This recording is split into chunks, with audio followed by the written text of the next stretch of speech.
ध्वनि का वेग सर्वाधिक होता है किसमें? तो ध्वनि का वेग सर्वाधिक होगा स्टील में। ऑप्शन नंबर सी सही आंसर हो जाएगा, ठोस में। और ठोस में यहाँ पर जो ऑप्शंस दिए गए हैं उसमें से स्टील। लाल रंग नीले रंग से किस बात में भिन्न होता है? तो लाल रंग और नीले रंग आवृत्ति, आयाम और तरंग दैर्ध्य तीनों के रूप में भिन्न होते हैं। तो ऑप्शन नंबर डी यहां पर सही आंसर हो जाएगा। लाल रंग नीले रंग से आवृत्ति, आयाम और तरंग दैर्ध्य तीनों में भिन्न होता है। जूल प्रति सेकंड किसकी इकाई होती है? तो जूल प्रति सेकंड आपकी शक्ति की इकाई होती है। ऑप्शन नंबर बी यहां पर शक्ति सही आंसर है। प्रेशर कुकर में खाना जल्दी पकता है, ऐसा क्यों होता है? इसका रीजन होता है कि क्वथनांक अधिक ताप पर होने लगता है क्वथन। ऑप्शन नंबर ए यहां पर सही आंसर हो जाएगा, प्रेशर कुकर में खाना जल्दी पक जाएगा। एक व्यक्ति एक दीवार को धक्का देता है पर विस्थापित करने में असफल रहता है, तो वो क्या कर रहा होता है? तो यदि आप किसी दीवार को पकड़ के धक्का देने लगो, हिलेगी तो है नहीं अपनी जगह से, है ना, जब तक आप बाहुबली ना हो। तो कोई भी कार्य नहीं होता। ऑप्शन नंबर ए कोई भी कार्य नहीं होता है यदि एक व्यक्ति एक दीवार को धक्का दे रहा है और वो हिल नहीं रही है। तो किसी गैस का आयतन स्थिर ताप पर 20% कम कर देंगे यदि, तो उसका दाब कितने प्रतिशत बढ़ जाएगा? आयतन कम करोगे तो दाब बढ़ जाएगा, पहला कॉन्सेप्ट ये याद रखो। और 20% कम करोगे तो दाब आपका 25% बढ़ जाएगा। ऑप्शन नंबर बी यहां पर सही आंसर हो जाएगा।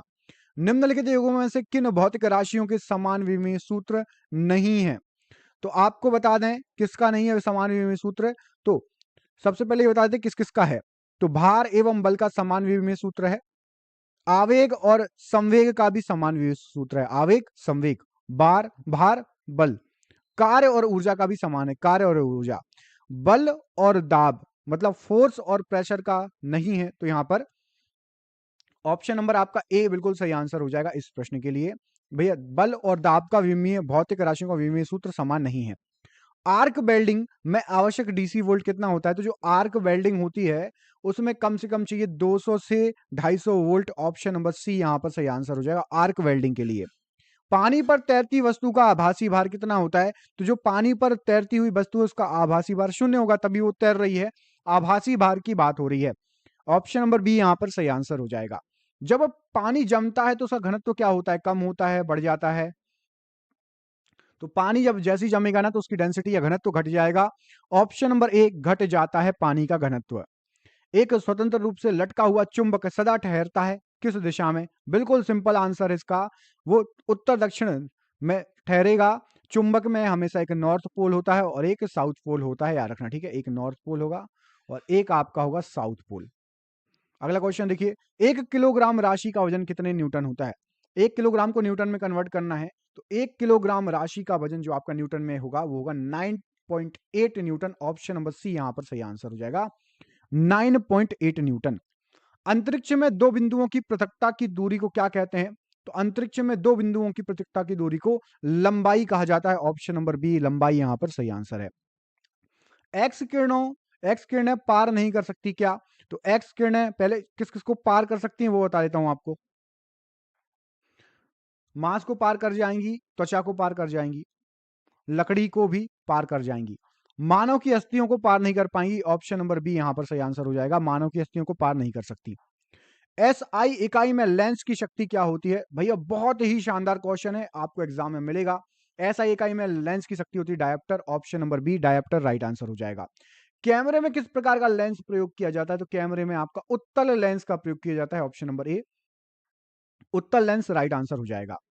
जब हम जब हम रबड़ के गद्दे वाली सीट पर बैठते हैं अथवा जब गद्दे पर लेटते हैं तो उसका आकार परिवर्तित हो जाता है, मतलब दब जाती है।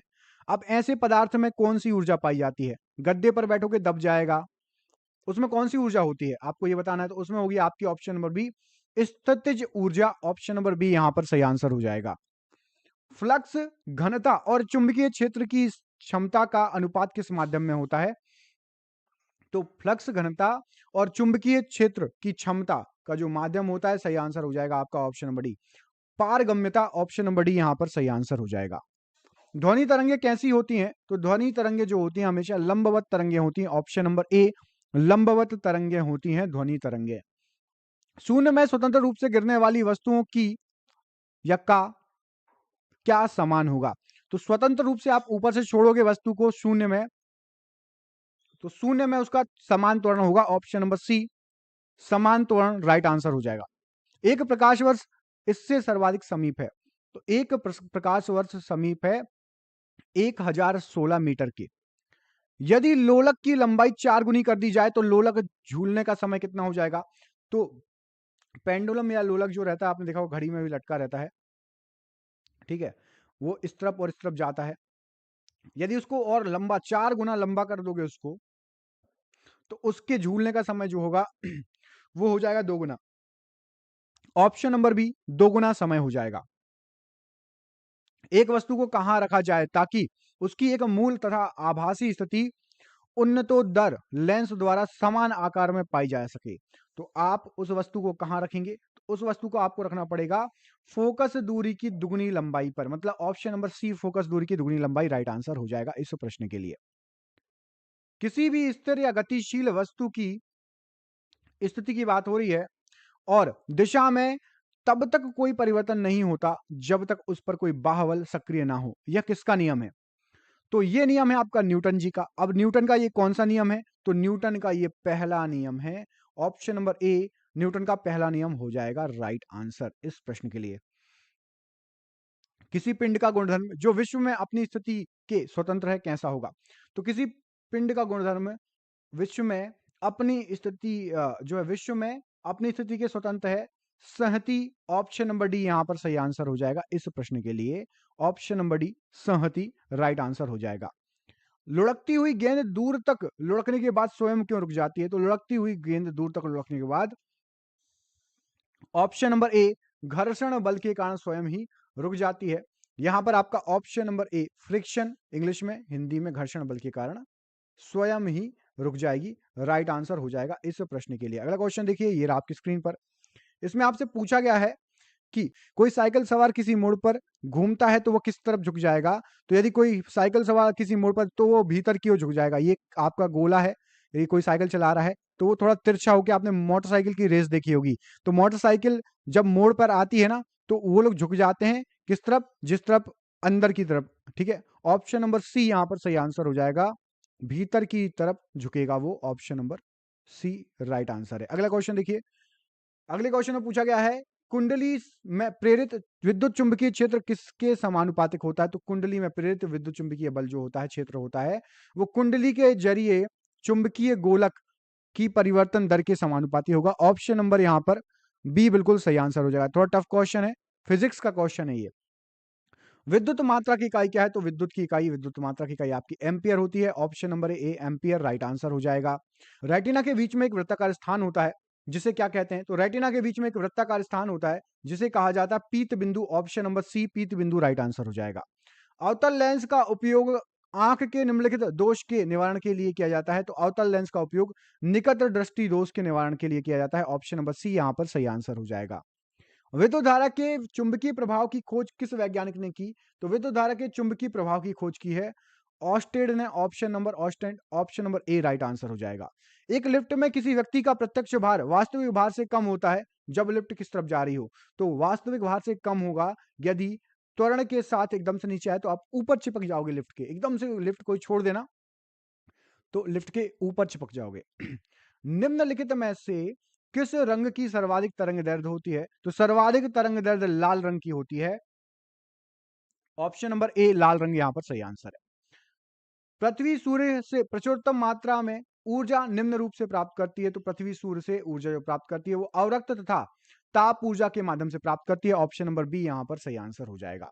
ध्वनि की चाल कितने मील प्रति घंटा होती है? तो ध्वनि की चाल आपका 760 मील प्रति घंटा होती है। ऑप्शन नंबर बी सही आंसर है। आपेक्षिक आर्द्रता को मापने के लिए निम्नलिखित में से किस उपकरण का प्रयोग किया जाता है? तो आपेक्षिक आर्द्रता मापने के लिए आपका हाइग्रोमीटर का प्रयोग किया जाता है। ऑप्शन नंबर सी हाइग्रोमीटर इस प्रश्न के लिए सही आंसर हो जाएगा। निकट दृष्टि दोष मायोपिया का सुधार किया जा सकता है। तो मायोपिया कनकेव लेंस द्वारा सुधार किया जा सकता है। ऑप्शन नंबर डी यहां पर कनकेव लेंस सही आंसर हो जाएगा। निम्नलिखित में से कौन सी धातु जल के साथ आसानी से अभिक्रिया कर लेती है? तो जल के साथ आसानी से अभिक्रिया आपकी पोटेशियम धातु कर लेती है। Option number D potassium right answer है। फिटकरी किसका एक उदाहरण होता है? तो फिटकरी आपका द्विक लवण का उदाहरण होता है। ऑप्शन नंबर ए द्विक लवण यहां पर सही आंसर हो जाएगा। पोटेशियम नाइट्रेट का मॉलिक्यूल सूत्र क्या होता है? तो पोटेशियम नाइट्रेट होता है आपका KNO3। Option number 1 KNO3 potassium nitrate कहलाता है। निम्नलिखित में से कौन सी धातु को तेल में रखना आवश्यक होता है? तो तेल में रखना, यहाँ जो ऑप्शंस दिए गए हैं उसमें से पोटेशियम को तेल में रखना आवश्यक होता है। ऑप्शन नंबर बी सही आंसर है। धातु ऑक्साइड बनाने के लिए डैश की भाप के साथ अभिक्रिया करती है। तो धातु ऑक्साइड बनाना हो तो आपको आयरन की भाप के साथ अभिक्रिया होगी। ऑप्शन नंबर डी आयरन यहाँ पर सही आंसर हो जाए। विकासवादी संबंधों का जो है प्रमाण प्रदान करता है कौन? तो विकासवादी संबंधों का प्रमाण जो है वो प्रदान करता है आपको जीवाश्म। ऑप्शन नंबर बी जीवाश्म यहाँ पर इस प्रश्न के लिए सही आंसर हो जाएगा। अगले क्वेश्चन में पूछा गया है, किसने सुझाव दिया था कि जीवन सरल अकार्बनिक मतलब अजैवी अणुओं से विकसित हुआ है? तो जीवन जो है सरल अकार्बनिक अणुओं से विकसित हुआ है, ये कहा था हॉल्डेन ने। ऑप्शन नंबर सी यहाँ पर हॉल्डेन सही आंसर हो जाएगा। अगले क्वेश्चन में पूछा गया, निम्नलिखित में से कौन सा अंडे देने वाला स्तनपायी है? तो अंडे देने वाला जो स्तनपायी है आपको बता दूं, option number A B C तीनों गलत हैं।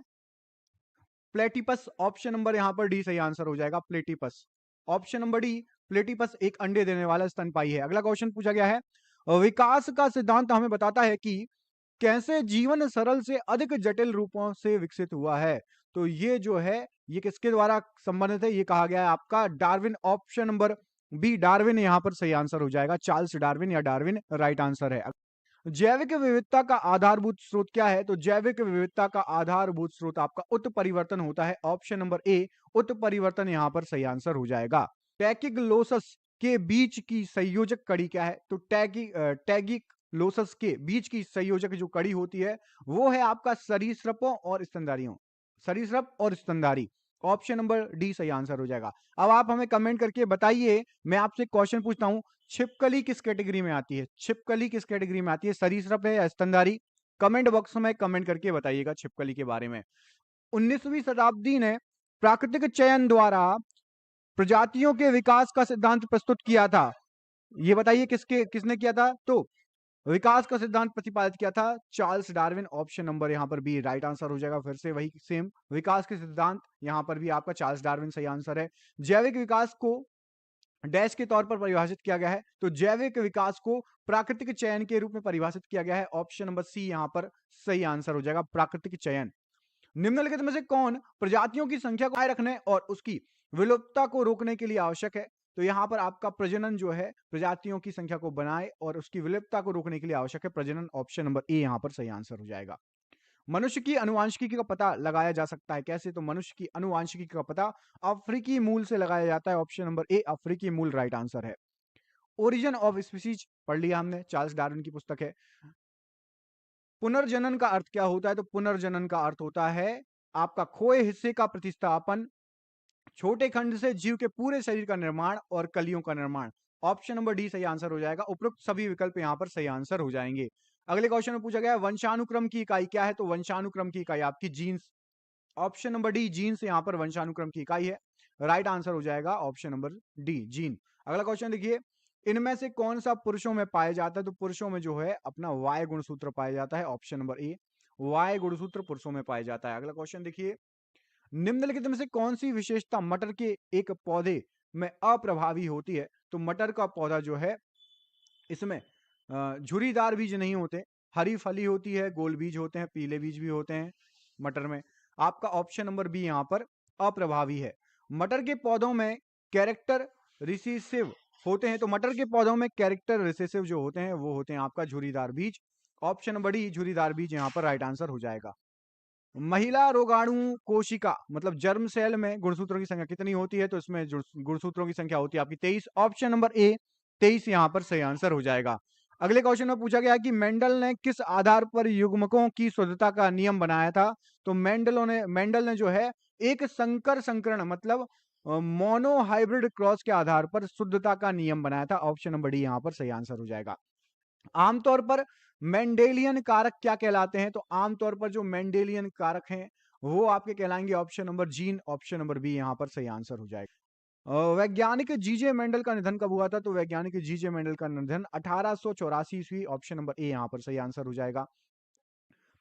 प्रयोग हमें गुणों की विरासत को एक पीढ़ी से अगली पीढ़ी में ले जाने के लिए तंत्र प्रदान करते हैं। तो ये जो सिद्धांत दिया हुआ है, ये दिया हुआ है मेंडल द्वारा। ऑप्शन नंबर सी यहाँ पर मेंडल राइट आंसर हो जाएगा।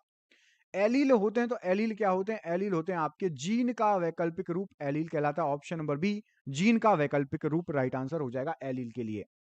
डैश ने सजीव वस्तुओं में लक्षणों की आनुवांशिकता के सिद्धांतों के प्रतिपादन में योगदान दिया है।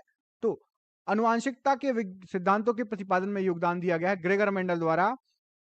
Option number D Gregor Mendel यहां पर राइट आंसर हो जाएगा। आनुवांशिक गुणों के वाहक कौन है? तो आनुवांशिक गुणों के वाहक आपके डीएनए हैं। ऑप्शन नंबर ए डीएनए यहां पर राइट आंसर हो जाएगा। किस प्रकार प्रजनन अधिक विविधता ला सकता है? तो जो है आपका लैंगिक, ऑप्शन नंबर सी अधिक विविधता ला सकता है। मेंडल ने F1 पीढ़ी के पौधे से F2 वंशज डैश की पद्धति द्वारा प्राप्त किए। तो F1 से F2 जो वंशज प्राप्त किए थे वो स्वपरागण की तरीके से प्राप्त किए थे। ऑप्शन नंबर ए स्वपरागण यहां पर राइट आंसर हो जाएगा। मानव शुक्राणु में कितने गुणसूत्र मौजूद होते हैं? तो इसमें आपके 23 गुणसूत्र मौजूद होते हैं। ऑप्शन नंबर सी 23 यहां पर राइट आंसर हो जाएगा इस प्रश्न के लिए। यदि मनुष्यों में गुणसूत्रों की संख्या 46 है तो मनुष्यों की दैहिक कोशिकाओं में कितने गुणसूत्र विद्यमान होते हैं? तो 46 गुणसूत्र विद्यमान होते हैं। ऑप्शन नंबर सी गुणसूत्रों की जितनी संख्या है उतने ही दैहिक कोशिकाओं के गुणसूत्र होंगे। अगला क्वेश्चन देखिए, उत्परिवर्तन मतलब म्यूटेशन अनुवांशिक नहीं है। तो म्यूटेशन जो है दैहिक अनुवांशिक नहीं। ऑप्शन नंबर डी यहां पर दैहिक उत्परिवर्तन जो है अनुवांशिक नहीं होता है। दैहिक परिवर्तन म्यूटेशन नहीं होता है। हाई हाइब्रिड या संकर क्रॉस में विपर्यासी लक्षणों की जोड़ी पाई जाती है। विपर्यासी लक्षणों से उत्पन्न जोड़े स्वतंत्र रूप से व्यवहार करते हैं। एक जोड़ा स्वतंत्र रूप से वर्गीकृत करता है किसको? तो ये जो है एक जोड़ा स्वतंत्र रूप से दो को वर्गीकृत करता है। ऑप्शन नंबर सी यहां पर सही आंसर हो जाएगा। जीन उत्परिवर्तन निम्नलिखित में से किसके कारण होता है? तो जीन उत्परिवर्तन आपका नाइट्रोजनी क्षारों के अनुक्रमण में परिवर्तन के कारण होता है। मानव में नर युग्मक निम्नलिखित में से कौन से गुणसूत्र का वाहक होता है? तो नर युग्मक जो होता है वो आपका गुणवाहक होता है। यहाँ पर सही आंसर हो जाएगा। गलत टिक लग गया है यहाँ पर, ऑप्शन या तो एक्स या तो वाई। ऑप्शन नंबर डी यहाँ पर सही आंसर हो जाएगा, या तो एक्स या तो आपका वाई। इससे जो है मानव नर गुणसूत्र युग्मज होता है। अगला क्वेश्चन देखिए, अगले क्वेश्चन में पूछा गया है आपसे, बच्चों का लिंग डैश से प्राप्त होने वाले अनुवांशिक गुणसूत्र द्वारा निर्धारित किया जाता है। तो बच्चों का लिंग पिता से निर्धारित होता है। ऑप्शन नंबर ए पिता से निर्धारित होता है, राइट आंसर हो जाएगा। निम्नलिखित रोगों में से कौन सा एक अनुवांशिक विकार है? तो इन रोगों में से आपका थैलेसीमिया अनुवांशिक विकार है। Option number A thalassaemia right answer हो जाएगा। माता पिता से संतान में शारीरिक या मानसिक गुणों के संचरण को डैश कहा जाता है। तो इसको अनुवांशिकता कहा जाता है। मानसिक और शारीरिक गुण माता पिता से आते हैं बच्चों में। प्रजातियों में जीवित रहने का लाभ प्रदान कर सकता है अथवा केवल अनुवांशिक क्रम में योगदान प्रदान कर सकता है कौन? तो प्रजातियों में आपका परिवर्तन जीवित रहने का लाभ प्रदान कर सकता है और अनुवांशिक क्रम में योगदान करता है। क्या? परिवर्तन। ऑप्शन नंबर सी। मानव जाति के एक पुरुष को एक्स क्रोमोसोम्स उसके डैश से प्राप्त होते हैं। तो एक्स क्रोमोसोम जो होते हैं माता से प्राप्त होते हैं। ऑप्शन नंबर बी माता से प्राप्त होते हैं एक्स क्रोमोसोम। डैश ने वंशानुक्रम के नियमों को प्रतिपादित किया था। तो वंशानुक्रम के नियमों को प्रतिपादित करने वाले ग्रेगर मेंडल थे। ऑप्शन नंबर ए यहां पर सही आंसर हो जाएगा। पीढ़ी F1 में दिखाई देने वाला लक्षण क्या है? तो पीढ़ी F1 में आपका प्रबलता एक दिखाई देने वाला लक्षण है। किस प्रकार का पुनर्जनन अधिक विविधता ला सकता है? तो आपका ऑप्शन नंबर सी लैंगिक पुनर्जनन अधिक विविधता ला सकता है। Option number C. अगले क्वेश्चन में पूछा गया है, एक अंग्रेजी प्रकृतिवादी भूवैज्ञानिक और जीव विज्ञानी है जो विकास से संबंधित विज्ञान में अपने योगदान के लिए जाने जाते हैं। तो वो कौन है? आप एक काम करिएगा, इस प्रश्न का आंसर आपको, चलिए मैं बता ही देता हूं इस प्रश्न का आंसर। यहां पर राइट आंसर है आपका चार्ल्स रॉबर्ट डार्विन। अभी इसके जस्ट पहले वाला क्वेश्चन है इसलिए मैंने सोचा था कि आप पे छोड़ दूं। Charles Darwin, Charles Robert Darwin या डार्विन, तीनों एक ही है। ठीक है। अगला क्वेश्चन देखिए, आप विकास के सिद्धांत को किससे जोड़ सकते हैं? तो विकास के सिद्धांत को आप किससे जोड़ सकते हैं? डार्विन से जोड़ सकते हैं। ऑप्शन नंबर बी यहां पर डार्विन सही आंसर है। ओरिजिन ऑफ स्पीसीज मतलब प्रजाति की उत्पत्ति नामक पुस्तक किसने लिखी है? तो प्रजाति की उत्पत्ति इंग्लिश में आएगा ओरिजिन ऑफ स्पीसीज। ये पुस्तक चार्ल्स डार्विन ने ही लिखी है। ऑप्शन नंबर यहां पर सी सही आंसर हो जाएगा।